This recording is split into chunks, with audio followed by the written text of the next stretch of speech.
The movie starts in a CCTV control center where two women are talking about their new young coworker.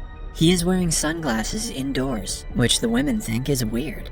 Suddenly, they detect two robbers on the run. Their boss is notified and they quickly call the police. Everyone in the office tracks the robbers through the cameras, and yet they get lost. When they start losing hope, the new employee shows them a clip of the robbers hiding in an alleyway. Because of his help, they are soon caught by the police.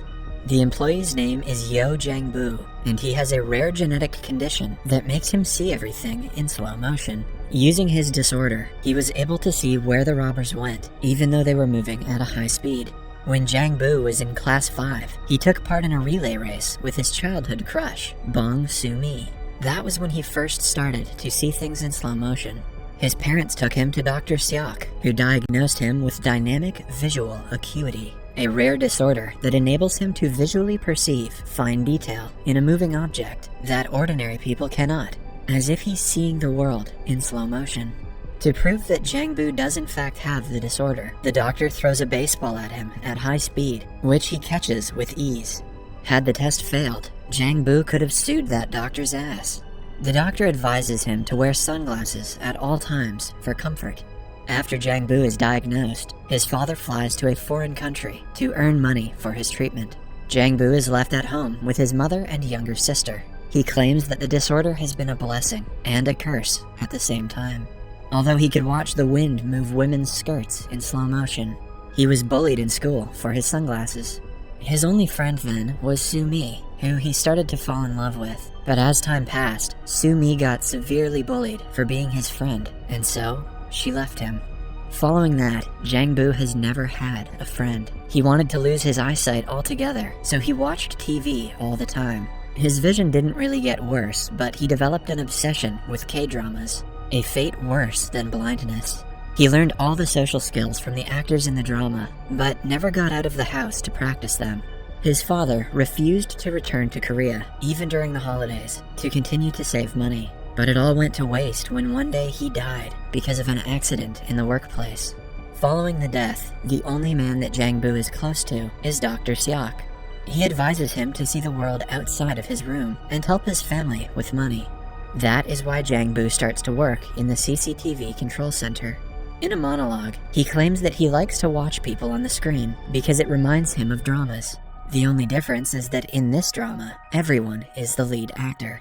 His coworker, Byung-soo, talks to their boss about Jang-bu's behavior, claiming that he is very introverted and he doesn't talk to anyone. He promises to take care of the guy because he is a true talent. Byung-soo sits beside him at work and tries talking to Jang-bu. However, a shy Jang-bu answers all of Byung-soo's questions in his head and doesn't speak to him. While monitoring the cameras, he seems to be counting how many steps people take to reach a certain place. Byung-soo thinks it's weird, but doesn't ask any questions. Clearly, Byung-soo never watched Sesame Street. In an attempt to socialize with him, Byung-soo asks him if he has a girlfriend. This reminds Jang-bu of Soo-mi, so he goes to her house the very next day. Soo-mi has grown up into a beautiful woman, but with financial issues. Her debt collector nags her to sell the house to pay back her loans. Jang-bu watches her from afar, but is too scared to go talk to her. From that day onwards, he watches her through the CCTV cameras every day and memorizes her daily routine. At night, she drinks soda in front of a coffee shop, so he too does the same. He sees her eyeing an abandoned sofa on the way and drags it in front of the coffee shop the next day. Soo-mi notices the sofa, but doesn't think much of it. The following day, she is stuck at a bus stop because of the heavy rainfall. Jang-bu sees this on the monitor and goes to help her with Byung-soo. He puts the umbrella over her like in the K-dramas, but Soo-mi calls him a creep and walks away. Following that, the two go to Dr. Seok, asking for ways Jang-bu could impress Soo-mi. He suggests Jang-bu give her flowers. Soo-mi is late for her musical drama audition the next day. She calls the manager and starts singing in the middle of the road as her audition. As she sings a beautiful song, the bystanders watch her in awe. Jang-bu also arrives there with a bouquet of flowers. He hands her the flower after the song, but Soo-mi doesn't appreciate it. She tells him she would prefer a box of ramen and walks away. Soo-mi is a woman of culture. Jang-bu calls her name and finally introduces himself as her childhood best friend. But she claims that her name is Oh Soo-mi and not Bong Soo-mi. It turns out Jang-bu has been following the wrong woman all this time, yet he has started to fall for her deeply. That evening, they accidentally bump into each other, and Soo-mi makes Jang-bu carry her groceries. Before leaving, Soo-mi asks him why he is looking for Bong Soo-mi, to which he replies that he used to like her in school. The next day at work, Jang-bu sees Soo-mi receive a phone call on the monitor. The person on the other end informs her that she got a role in the musical. She jumps and dances in the streets as Jang-bu watches her on the screen. That night, Soo-mi goes to celebrate at a local roadside restaurant. She notices Jang-bu watching her from outside and invites him in. As they talk, she shows him the musical's script and practices her lines. Jang-bu compliments her acting and shows her a talent of his own. Soon, the entire restaurant watches as Jang-bu catches spoons thrown at him. The following day, Jang-bu walks around Soo-mi's neighborhood while counting his steps. Byung-soo sees him doing this and realizes he is trying to memorize the ways. While returning home, Soo-mi finds Jang-bu waiting for her. They walk together, talking about several things. She asks him what his job is and finds out that he works at the CCTV center and can watch people all day.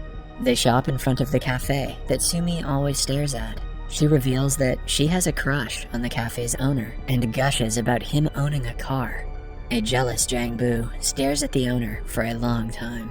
He has made up his mind to take her on a ride to impress her. He asks everyone at work if they own a car in hopes of borrowing it. However, none of them happen to own one. While returning home, Soo-mi is approached by the debt collector. He starts to yell at her and threatens to hit her if she doesn't return the money. Jang-bu and Byung-soo arrive there right on time and save her from the man. When Jang-bu returns to work, Soo-mi yells thank you to one of the cameras, knowing that he is watching on the other end. At the end of the day, they meet at a park and talk for a long time. Jang-bu asks her what she would do if she owned a car, to which Soo-mi says that she would drive to the sea every day. Since he cannot get a car, Jang-bu befriends his local bus driver by traveling with him all day. He had been watching the driver play baseball alone at night through the cameras. At the end of the day, Jang-bu joins him for a game and asks him for a favor. Byung-soo, the bus driver, and Jang-bu pick up Soo-mi from the bus stop the next day and make their way to Busan to visit the sea. Seeing his efforts to make her happy, Soo-mi starts to like Jang-bu. He's a stalker and he manipulates people. What a catch. However, their bus is stopped by the border police, who don't allow the local district bus to enter the other district. An angered Soo-mi tries to fight the policeman, while Byung-soo calms her down. Their effort is useless because at the end of the day, they have to return home without reaching the sea. Jang-bu's boss tells them about recent cases of women being abducted around the town and asks them to be on high alert at all times. Just then, Jang-bu notices Soo-mi on a monitor, but she disappears right after. He freaks out and rushes to see if she is okay, only to see that she was trying to prank him to see if he would come. Soo-mi takes off his glasses for the first time, and the two finally kiss. Jang-bu takes Soo-mi home, and she invites him in. However, their plans are ruined when Soo-mi notices the debt collectors in her house. They throw her belongings around, threatening her to return the money. Jang-bu tries to run to her, but suddenly falls down as his vision goes blurry. After the men leave, Jang-bu and Soo-mi sit down to talk. In the pile of stuff that the collectors threw out are drawings that Jang-bu made for Soo-mi when they were in school. Soo-mi reveals that she lied to him about being a different girl because she didn't want to be compared to her younger self.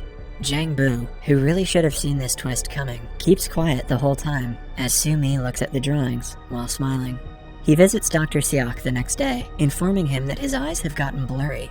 It turns out that with time, his disorder has gotten worse, because of which he will be losing his vision very soon.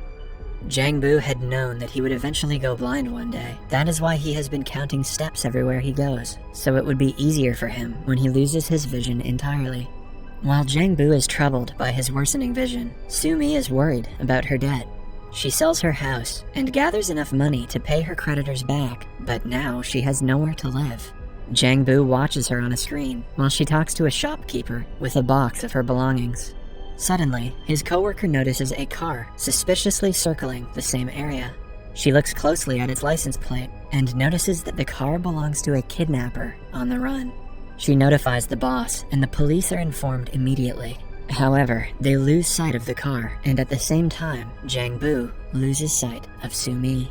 He freaks out and runs to save her from potential danger. On his way, he loses his vision completely and crashes the bike.